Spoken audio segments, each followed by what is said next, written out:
Amin.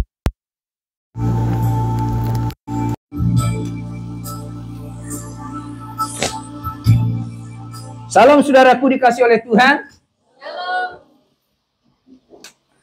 Saya matikan dulu. Baik, Bapak Ibu Saudaraku, puji Tuhan, kita masuk dalam minggu ketiga ini ya. Ya, kita bersyukur kepada Tuhan Yesus atas anugerah dan berkat-Nya. Tentunya saudaraku dikasih oleh Tuhan yang sudah mengasihi kita, menyelamatkan kita. Baik, kita akan belajar dari firman Tuhan yang terambil dari Wahyu.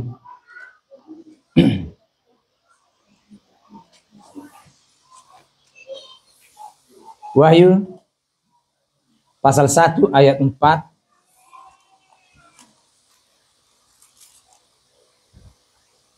sampai dengan ayat yang ke-8.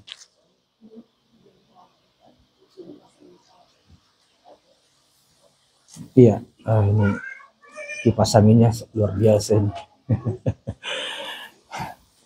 Baik, sudah dapat saudaraku? Amin. Mari kita baca. Saya rindu supaya kita semua membaca firman Allah dengan bersuara. Ya, dengan bersuara. Iya. Kenapa bersuara saudaraku? Ketika kita bersuara didengar telinga, lalu akan dikirim ke pikiran kita, lalu diantar ke hati kita, dan akan diproses. Kemudian firman itu akan bekerja berkarya dalam hidup kita. Maka kita menjadi pelaku firman. Kita akan baca mulai ayat 4. Salam kepada ketujuh jemaat. Kita mulai saudaraku.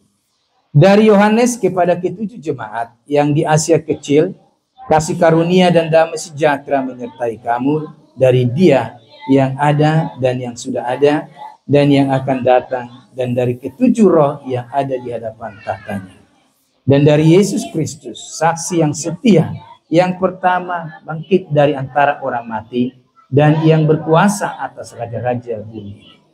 Bagi Dia yang mengasihi kita dan yang telah melepaskan kita dari dosa kita oleh darah-Nya, dan yang telah membuat kita menjadi suatu kerajaan, menjadi imam-imam bagi Allah Bapanya. Bagi Dialah kemuliaan dan kuasa sampai selama-lamanya. Amin. Ayat 7. Lihatlah, Ia datang dengan awan-awan, dan setiap mata akan melihat Dia, juga mereka yang telah menikam Dia, dan semua bangsa di bumi akan meratapi Dia. Iya, amin.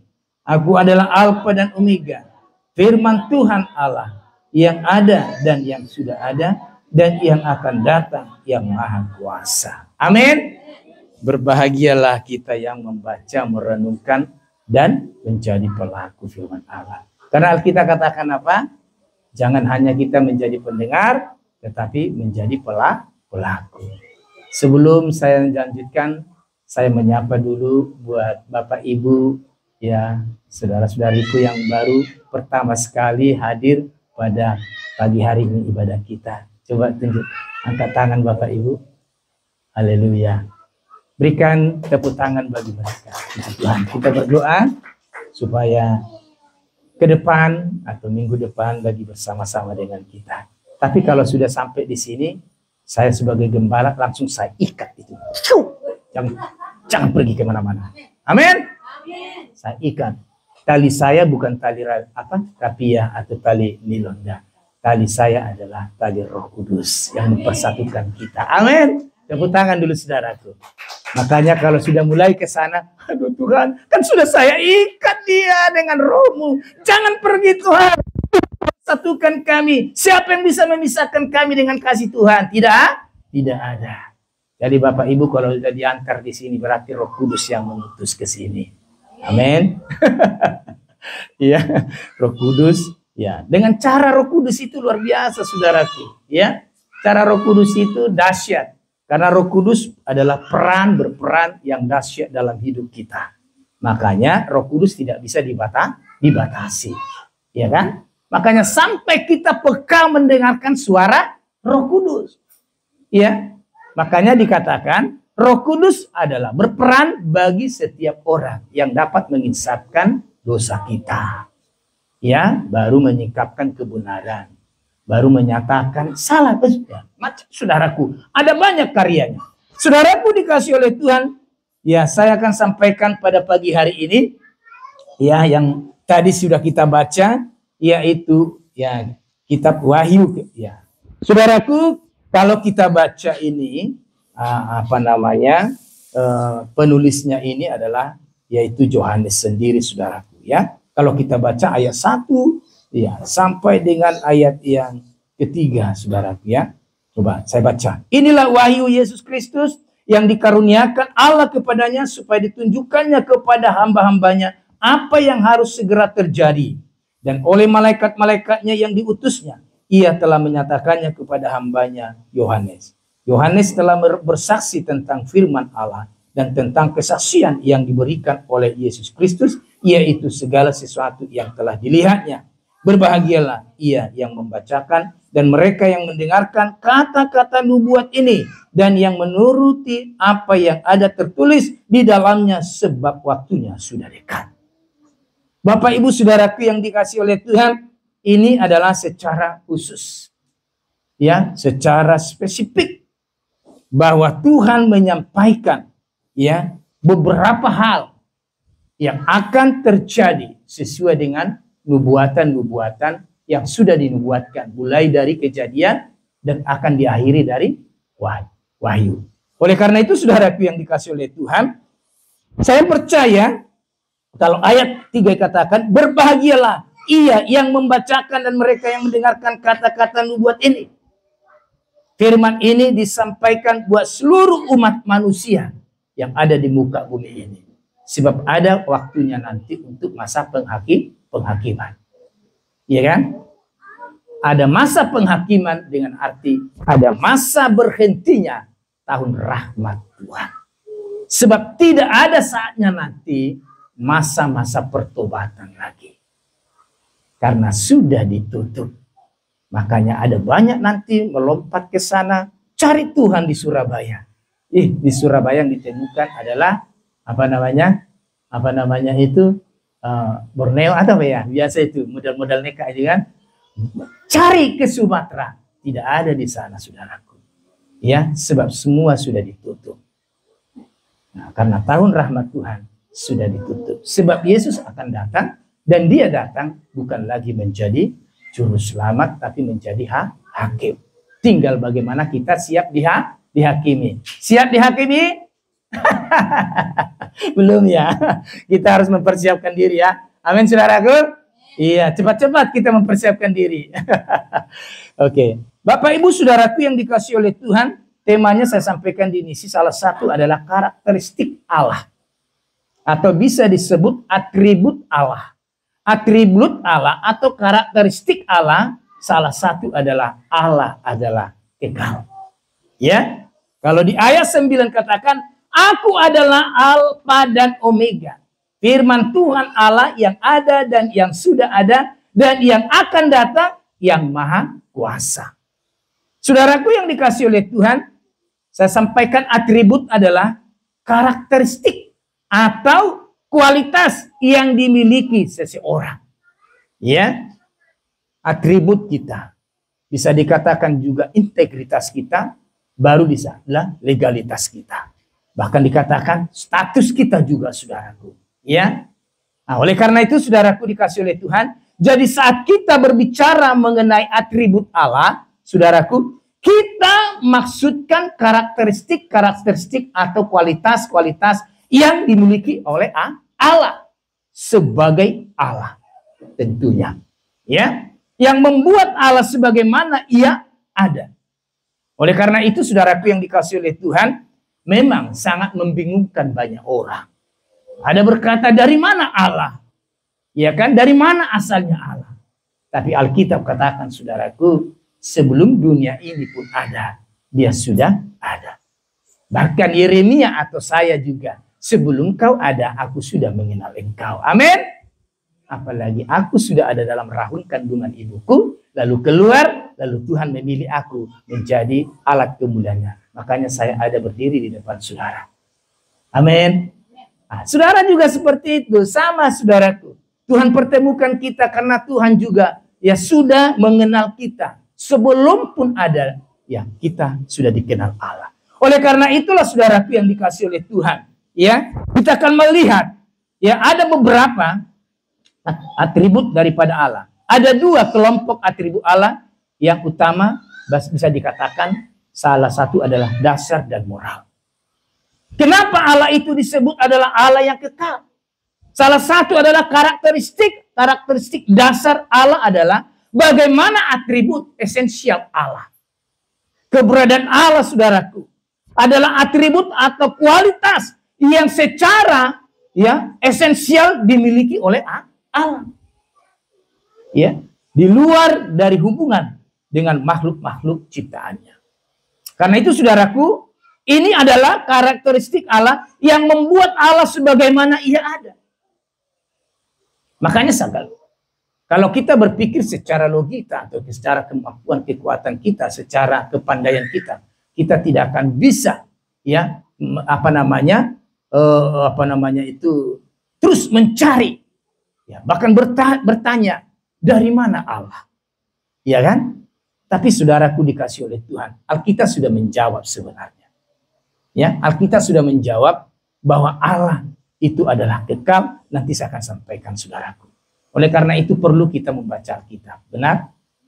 Kalau saya tanya begini, siapa yang sering baca Alkitab? Seperti testimoni lagi saya kan.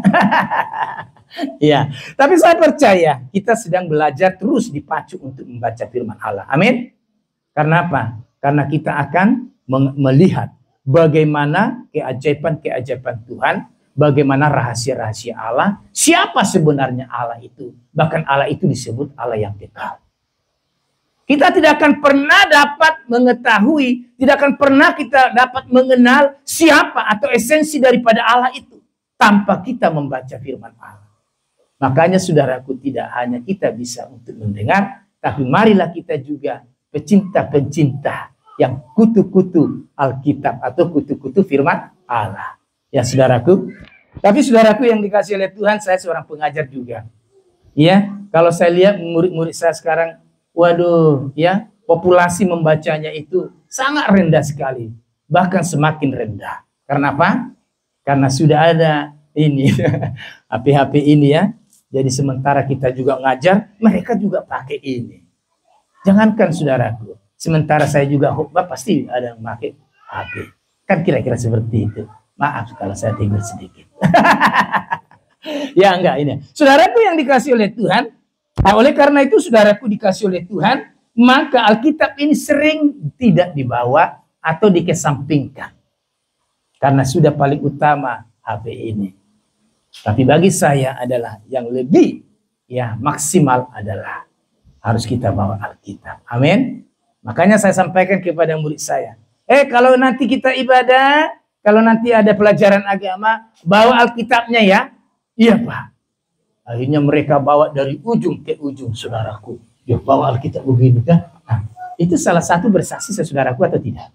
Bersaksi.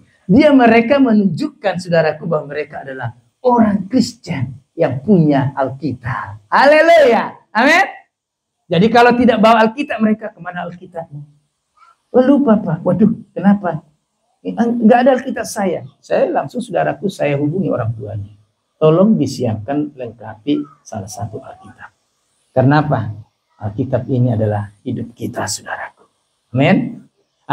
Saudaraku dikasih oleh Tuhan. Ya. Kemudian kita lihat di sini bahwa atribut-atribut esensial ini tidak bisa menjadi atribut manusia. Oke? Atribut karakteristik Allah ini tidak bisa menjadi atribut manusia. Karena apa? Karena kalau begitu manusia akan menjadi Allah. Kan begitu ya? Kalau atribut itu saudaraku, oleh karena itu ya makanya dia salah satu malaikat yang memberontak. Ya, yang memberontak yang paling dekat intim dengan Bapa kita di surga. Dia mau coba itu atribut karakteristik ataupun kedudukan Allah itu mau digeser menjadi miliknya. Itulah sebabnya dia punya ambisi yang cukup luar biasa. Ambisinya apa katakan saudaraku? Kalau kita baca di dalam Yesaya 14 ya ayat 12.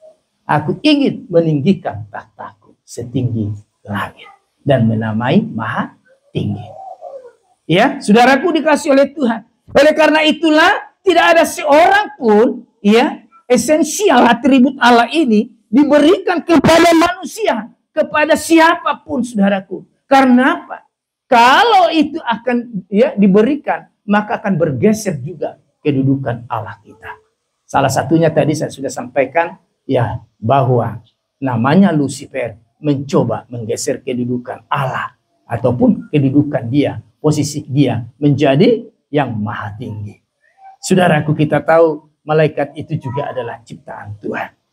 Saya pernah katakan bahwa manusia lebih mulia sebenarnya daripada malaikat. Kenapa saudaraku lebih mulia, lebih berharga, lebih dihargai? Karena manusia itu saudaraku, kita yang berdosa ini, Tuhan masih mengampuni kita enggak? Amin? Masih. Kita yang berdosa ini Tuhan berkorban enggak bagi kita? Berkorban sampai dia mati saudaraku. Dia berikan darah nyawanya untuk demi kita. Tapi kalau malaikat berdosa diapain? Masih diampuni atau tidak? Tidak. Dilempar, dibuang saudaraku. Itulah bedanya. Jadi sekalipun malaikat itu adalah malaikat kudus dan yang lebih intim dengan Allah, kita lebih mulia daripada malaikat. Tapi jangan main-main dengan malaikat. Malaikat lebih tinggi aku rupanya ya. Tidak ada apa-apanya kau. Tidak seperti itu maksudnya. Tapi bagaimana kita ya artinya apa namanya kedudukan kita di hadapan Tuhan, saudaraku ya. Esensial kita, keberadaan kita di hadapan Tuhan. Nah, oleh karena itu saudaraku yang dikasih oleh Tuhan, ya karena kalau begitu manusia akan menjadi Allah. Saya katakan tadi, ini adalah atribut-atribut yang disebut sebagai atribut non moral atau atribut yang tidak dapat ditularkan dari Allah. Lalu apa yang mau ditularkan kepada Allah? Ya kan? Nah, kita lihat nanti bagaimana Allah kita adalah memberikan kepada kita buah-buah daripada roh itu sendiri. Setelah kita diubah, dipulihkan, Tuhan yang tadinya adalah pecah-pecah hidup kita, bagaikan botol kaca yang terpecah-pecah. Kan begitu? Sehingga dia datang, memperbaharui, lalu dia susun. Ya, lalu dia rakit dengan baik, saudaraku. Melalui kematian dia. Makanya terbentuklah kembali seperti gelas. Ya, mulanya. Nah, saudaraku yang dikasih oleh Tuhan. Allah adalah kekal. Kekekalan Allah adalah atribut Allah. Ya, kekal berarti tidak, ya, saudaraku, tidak ada permulaan atau akhir. Tidak ada permulaan atau akhir. Allah adalah yang kekal. Ia selalu ada dan akan selalu ada. Tidak ada waktu di mana Allah ada. Makanya saudaraku yang dikasih oleh Tuhan, kalau kita baca, coba kita baca dulu Yesaya 43 ayat 10. Coba saudaraku ya, karena waktu kita sudah ini. Yesaya 43 ayat 10. Apa bunyinya saudaraku?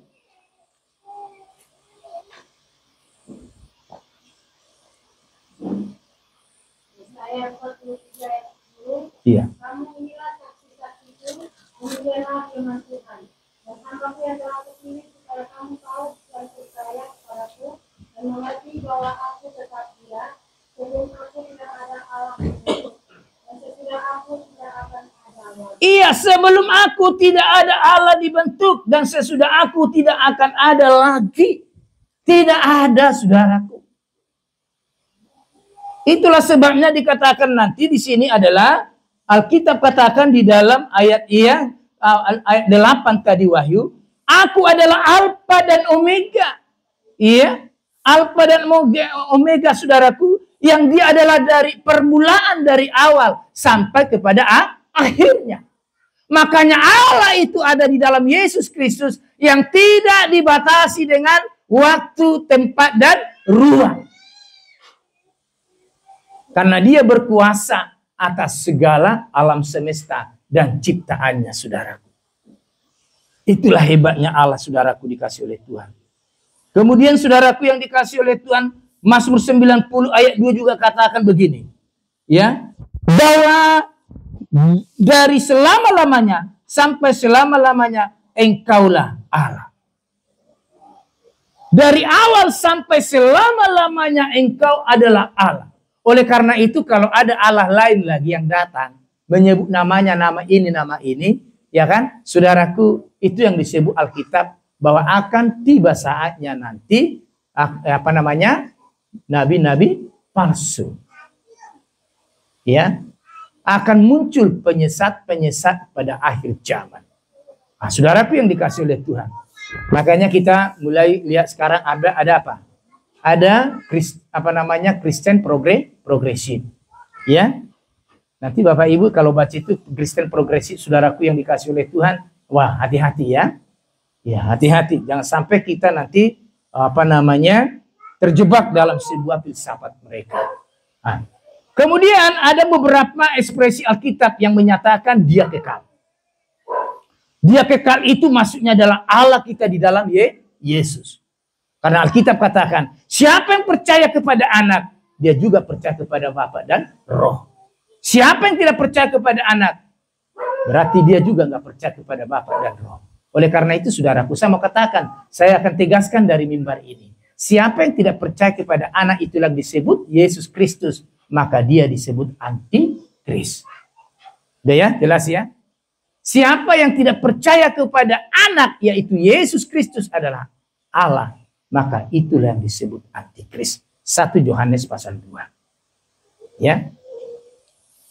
Aku adalah aku. Ya, Keluaran 3 ayat 14.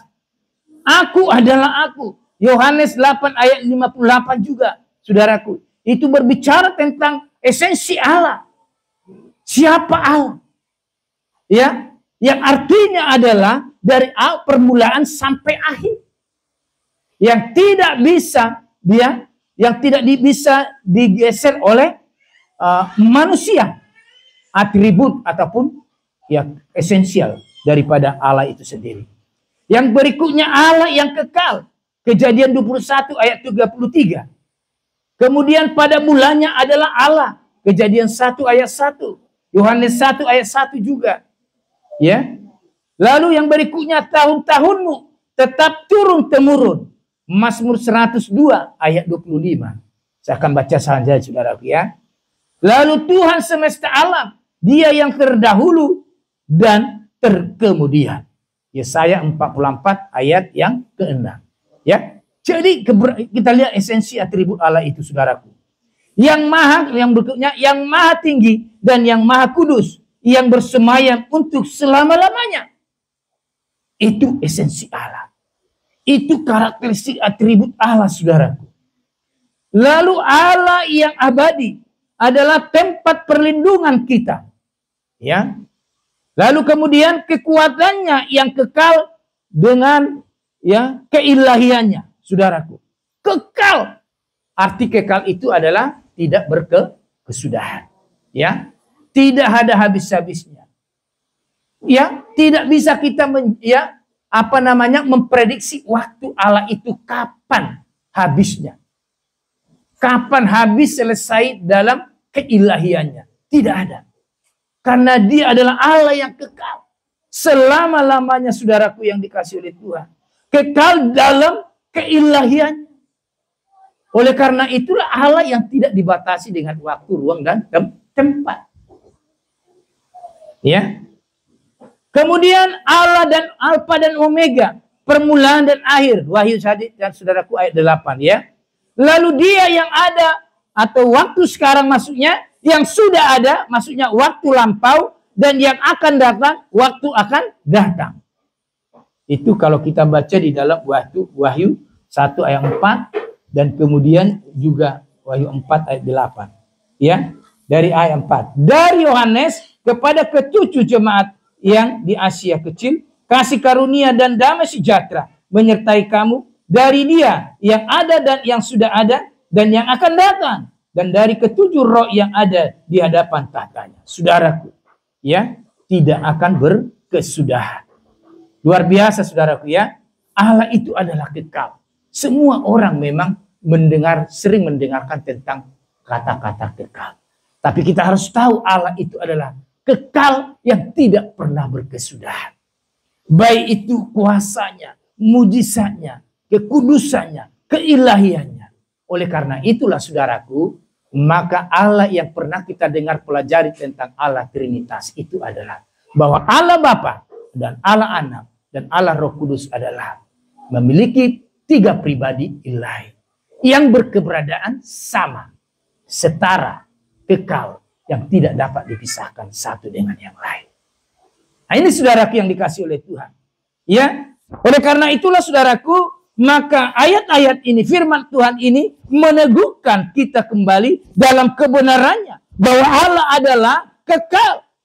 Ia tidak terbatas pada atau oleh waktu lalu, sekarang, dan akan datang. Ya, tidak terbatas. Luar biasa saudara. Ya, kalau Alkitab katakan dunia ini, bumi ini akan terbatas atau lenyap dan hancur. Ya, tapi firmanku adalah kekal selama-lamanya. Firman itulah Allah sendiri yang datang menjadi manusia, saudaraku. Apa yang menjadi maknanya bagi kita, saudaraku, yang dikasih oleh Tuhan? Ya, di ayat yang kelima bagian B. Bagi Dia yang mengasihi kita dan yang telah melepaskan kita dari dosa kita oleh darahnya. Saudaraku, hanya Allah yang kekal yang bisa dapat untuk menebus kita dari kematian, dari dosa, dari kutuk. Allah yang kekal. Itulah sebabnya saudaraku yang dikasih oleh Tuhan. Oleh karena itu, oleh darah Yesuslah yang dapat sanggup mampu untuk mengubah, memulihkan kita. Sebab darahnya kekal. Dia adalah Allah yang kekal. Jadi tidak ada di luar daripada nama Yesus yang bisa menebus kita, saudaraku. Amin. Tidak ada, saudaraku. Kalaupun nanti di akhir zaman ini ada kata-kata yang lain, nama-nama agak mirip-mirip Yesus, ya kan? Mirip-mirip Yesus, ya kan? Begitu mereka kagum. Lalu begitu, saudaraku ya. Ada banyak, saya lihat satu di YouTube itu. Mirip dengan Yesus. Mereka kagum begitu, saudaraku. Tapi saya artinya begini. Jangan sampai mereka itu percaya kepada dia. Sepertinya mereka lebih, saudaraku. Apa kata-kata dia itu? Ya, sekalipun itu adalah tidak benar. Ataupun saudaraku. Mungkin pengajaran-pengajaran yang baik, ya, itu yang saya saksikan. Ya, tapi kita berdoa, ya, karena ada yang mirip-mirip Yesus ya datang, tapi bukan Yesus sebenarnya dia, tapi miripnya aja ya, saudaraku. Yang kemudian ayat ke-6, dan yang telah membuat kita menjadi suatu kerajaan, menjadi imam-imam bagi Allah, Bapanya, bagi Dialah kemuliaan dan kuasa sampai selama-lamanya. Saudaraku yang dikasih oleh Tuhan, kita lihat. Allah di dalam Yesus Kristus akan mengubah, memulihkan kita, saudaraku. Amin. Lalu dikatakan tadi telah membuat kita menjadi suatu kerajaan. Kerajaan, saudaraku, yang berbicara berkaitan dengan bagaimana Allah menyediakan tempat bagi kita, yaitu kerajaan surga. Sebab kerajaan surga ini sudah menjadi milik dan kepunyaan kita ketika kita berjumpa dengan Tuhan secara pribadi. Makanya Alkitab katakan bahwa bertobatlah, sebab kerajaan Allah sudah dekat padamu. Amin. Itu, saudaraku. Berarti kerajaan Allah itu ada dalam diri kita. Kalau kita mengambil keputusan, bertobat, dan datang kepada Tuhan, menyerahkan hidup kita kepada Tuhan. Maka kerajaan, selama kita ada di bumi ini, kita sudah memiliki kerajaan surga. Kita tunggu nanti kerajaan yang kekal itu, yang akan membawa kita naik ke surga. Ketika dia datang kali yang kedua, saudaraku ya. Menjadi imam-imam bagi Allah. Saudaraku, setiap orang yang percaya, dikatakan, kita berkata, menjadi imam-imam bagi Allah. Imam-imam berarti, saudaraku, pemimpin-pemimpin, pengajar-pengajar yang dapat, yang sanggup untuk membawa diri kita, bahkan membawa keluarga kita membawa banyak orang lain untuk datang kepada Tuhan. Sebab imam itu adalah salah satu dia punya tugas adalah membawa ya jemaat Tuhan datang menghadap hadirat Tuhan. Ya, oleh karena itulah saudaraku yang dikasihi oleh Tuhan, kita sebagai imam-imam, khususnya bapak-bapak, ya, imam-imam saudaraku ya, yang membawa ya, kita akan membawa seluruh seisi rumah kita, keluarga kita untuk datang kepada Tuhan. Ya. Lalu dikatakan apa?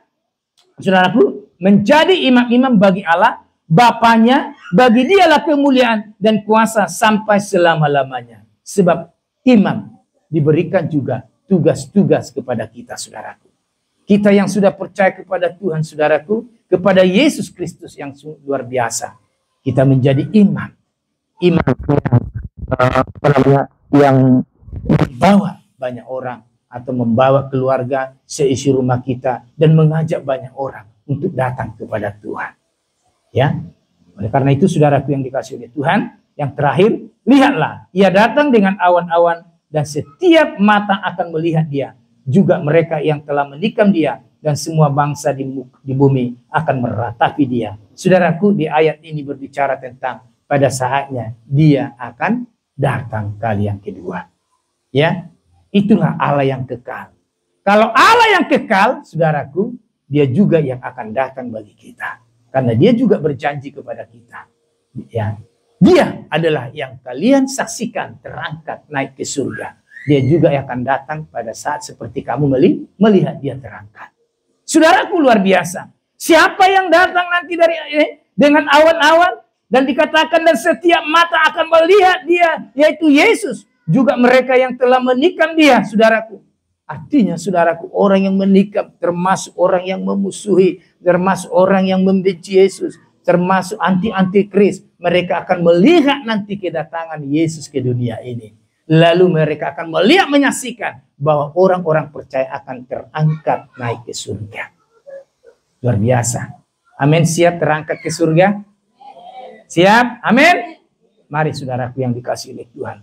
Inilah Allah kita, Allah yang kekal. Allah yang akan datang buat kita, saudaraku. Masih ada waktu bagi kita untuk kita lebih dekat intim dengan Tuhan. Masih ada waktu untuk kita berubah, diubah dan bertobat, saudaraku. Saya percaya bahwa kita terus diprotek Tuhan supaya kita semakin dekat intim dengan Tuhan.